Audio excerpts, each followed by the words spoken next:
Hello मेरे प्यारे दोस्तों, आप सभी को मेरे यूट्यूब चैनल कहानी का खजाना में स्वागत करती हूँ।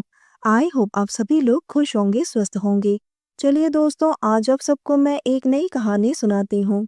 दोस्तों, मेरा नाम मंजू है और मेरी उम्र 24 साल है। मैं एक हाउसवाइफ हूँ और दिखने में बहुत ही खूबसूरत हूँ।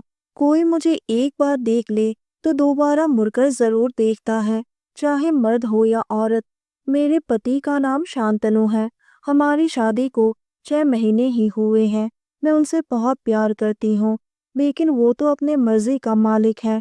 जब उनका मन करता है तभी वो मेरे पास आते हैं। मैं बहुत ही शर्मीली थी, लेकिन एक दिन मेरे साथ कुछ ऐसा हुआ कि मैंने सर उठाकर जीना सीख लिया।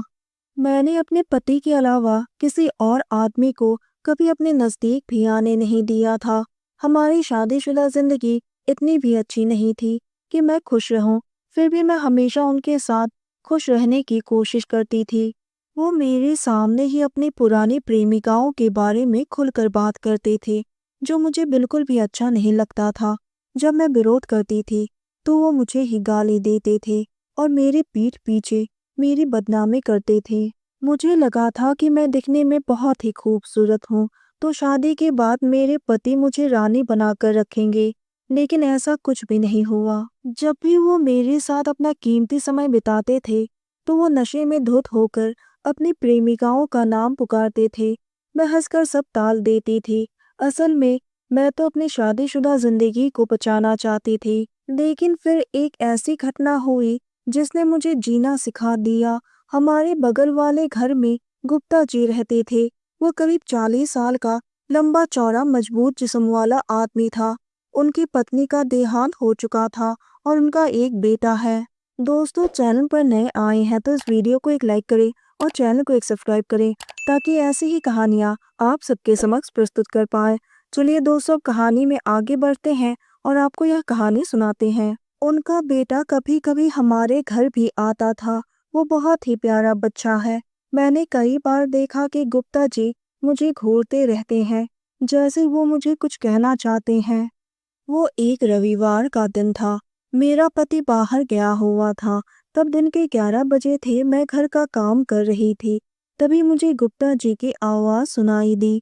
वो अपने बेटे को पुकार रहे थे और उसे ढूंढते हुए मेरे कमरे में घुस गए।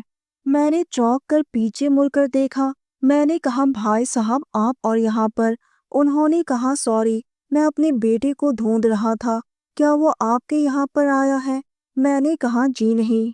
वो मुड़ने ही वाला था कि शांतनु गेट पर आ गया और मैं बहुत ही डर गई थी।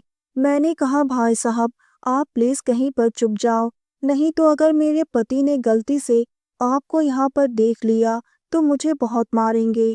मेरे पति नशे में धुत होकर आए और मुझसे पैसा मांगने लगे। मैंने कहा, मेरे पास कोई पैसा नहीं है। उसने कहा, अपने माँ को फोन करके पैसा मांगो। तुम्हारे पास तो सिर्फ एक गोरा चेहरा है।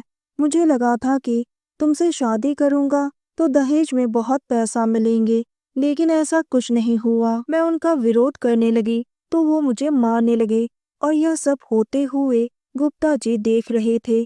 उसी वक्त मेरे पति के एक दोस्त का फोन आया और वो चले गए। उनके जाते ही मैंने दौड़कर दरवाजा बंद कर दिया। गुप्ता जी भी अलमारी से बाहर निकले और उन्होंने कहा कि आपके पति तो बहुत ही लालची आदमी हैं, आप उन्हें छोड़ क्यों नहीं देते हैं? मैंने कहा, इनको छोड़कर मैं कहाँ जाऊंगी? घर पर मेरी बूढ़ी माँ और अपाहिज भाई हैं। वो लोग मेरा बोझ कैसे उठाएंगे और ऊपर से बदनामी भी होगी। गुप्ता जी ने मेरे सामने एक प्रस्ताव रखा। उन्होंने कहा कि मेरी पत्नी को मरे हुए 8 साल हो गए हैं। मैं बिल्कुल ही अकेला हूँ। क्या आप मुझसे शादी करोगी? मैंने कहा, आप ये क्या बोल रहे हो? उन्होंने कहा, मैं तुम्हें बहुत खुश रखूंगा। मुझे एक साथी मिल जाएगा और मेरे बच्चे को एक माँ।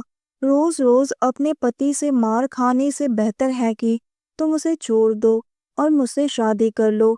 और उसके बाद वो मेरे माथे को चूमते हुए कमरे से बाहर चले गए। फिर मैंने पूरी रात गुप्ता जी के बारे में सोचा कि वो सही कह रहे हैं। सर उठाकर जीने का हक मुझे भी है। अगली सुबह मैं गुप्ता जी के घर चली गई और मैंने कहा कि आप मुझे यहाँ से कहीं दूर ले चलो। मैंने अपने पति को तलाक दिया और गुप्ता जी के साथ शादी कर ली।